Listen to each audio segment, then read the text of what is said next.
Hello everyone, hope you all are fine. Welcome back to my channel. I am Nilakshi Singh. In my last video, we did acquired and inherited traits, and in this video, we'll be doing speciation, which is a subtopic evolution. Okay, so first of all, what does this word speciation mean? Speciation means arising of new species. Yeah, here I will write speciation means किसी new species का arise होना. कैसे एक new species कैसे arise होगी? From the pre existing ones.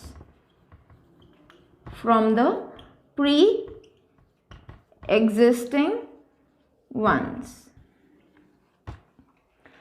अब pre existing ones, what does this word mean?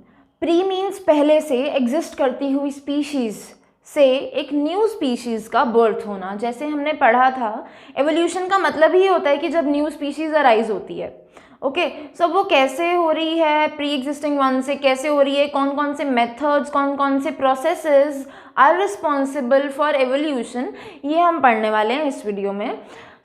हमने अपनी लास्ट 2 वीडियोज में I think we have covered acquired and inherited traits plus natural selection and genetic drift. Okay, if you have not watched the videos, go and watch first. इससे पिछली 2 last videos में we have done acquired and inherited traits and natural selection and genetic drift. So यहाँ पे मैंने just उन terms का name mention किया है. So I will just brief what is written here. So first is natural selection. हमने पढ़ा था कि nature selects the best. The fittest one survives. So एक जो नेचर है जिसमें हमने ग्रीन बीटल्स और रेड बीटल्स वाली एग्जाम्पल कवर की थी कि जो रेड बीटल्स हैं उनके पास एक सर्वाइवल एडवांटेज थी कि वो बुशेस के ऊपर होती थी तो क्रोज को वो नज़र नहीं आती थी, एंड इस तरह से वो सर्वाइव करती गई और उनका नंबर इंक्रीज हो गया एक टाइम पे आके, राइट. और रेड बीटल सारे के सारे एलिमिनेट हो गए थे. Okay, so natural selection is this कि नेचर ने उनको सेलेक्ट किया कि जो ग्रीन बीटल्स हैं उनके पास एक survival advantage was there. Okay, the second one was genetic drift, जिसमें हमने एक वर्ड पढ़ा था accident. I hope you remember, if you have seen the videos आपको ज़रूर याद होगा. Accident, genetic drift and natural selection के साथ हमने पढ़ा था सर्वाइवल ऑफ द फिटेस्ट. या okay, so fittest one survives and accidentally हुआ क्या था? Elephant came into the bushes and elephant ने पैर रखा और सारे के सारे एक पर्टिकुलर पॉपुलेशन बीटल्स की उसकी डेथ हो गई, and blue ones were remain there actually, और फिर उन्होंने रिप्रोड्यूस किया, एंड द ब्लू जो बीटल्स थे they reproduce actually, and only blue beetles they were there in the bushes after that. Okay, red ones were eliminated. So ये 2 processes थे बड़े important जिससे एवोल्यूशन होती है. Okay, the third one, which is new for you all, is geographical isolation. What does this mean? Geographical means हमने geography पढ़ते हैं, right? What is this? What is geography? Actually जिसमें हम पूरे world की map की और ये सब study करते हैं. Okay, so actually geographical isolation का मतलब ये है कि किस तरह से जो हमारी अर्थ है या geography है, जो land है, rivers हैं, seas हैं, oceans हैं या माउंटेन्स हैं, एक्चुअली ये सब किस तरह से आइसोलेटेड हैं, राइट. एक दूसरे से बहुत दूर दूर अलग अलग हैं. एंड आपको ज़रूर याद होगा, आपको पता होगा एक्चुअली कि जैसे अब एक पर्टिकुलर स्पीशीज़ है वो एक पर्टिकुलर प्लेस पे एग्जिस्ट करती है. फॉर एग्जांपल ऑस्ट्रेलिया में हमने कैंगरूज पढ़ा हुआ है कि कैंगरूज आर देयर. ओके, वो और ज़्यादा कहीं नहीं, they are not present anywhere else, right, और कहीं पाए नहीं जाते हैं. सो मतलब एक पर्टिकुलर प्लेस पे एक पर्टिकुलर पॉपुलेशन हो सकती है. ओके, सो मैं आपको एक एग्जांपल देती हूँ. For example there is a mountain area, वहाँ पे कुछ specific beetles they are present. Okay, and कुछ और बुशी एरिया है, वहाँ पे भी अलग जो बीटल्स हैं दे आर प्रेजेंट. स्पेसिफिक एक रेड कलर्ड बीटल्स अगर प्रेजेंट है माउंटेन एरिया में, they are not able to move anywhere else due to some barrier, due to some geographical barrier. Okay, suppose कोई रिवर है रास्ते में, ocean है, उसके थ्रू कोई जंप करके नहीं जा पा रहे हैं ऑर्गेनिजम्स इधर से उधर. So beetles they are not able to move to any other geographical area. So होगा क्या, वो जो बीटल्स हैं दे विल देमसेल्व्स रिप्रोड्यूस और न्यूज उनकी वही स्पीशीज़ उसके बाद वही उनसे रिजेंबल करती हुई स्पीशीज़ ही आती रहेगी। ओके, सो वो अपना रिप्रोड्यूस कर रहे हैं, दैट इज़ ओके। अब उसके बाद क्या हुआ, जो एक बुशेस वाला एरिया था वहाँ पे जो बीटल्स हैं वो अपना सेक्सुअली रिप्रोड्यूस करते हैं और अपने जैसे ही बीटल्स को बर्थ दे देते हैं। दोनों अपनी अपनी जगह they are reproducing, they are separated by some geographical barrier, और वो एक दूसरे के आसपास नहीं आ जा पा रहे हैं, due to which they are not able to reproduce with each other. Okay, वो अपनी अपनी दो सेपरेट वो आपस में मिलते थे, दे कुड रिप्रोड्यूस, बट वो आ ही नहीं पा रहे एक दूसरे के close due to some geographical barrier, and उन्होंने नहीं किया रिप्रोड्यूस आपस में।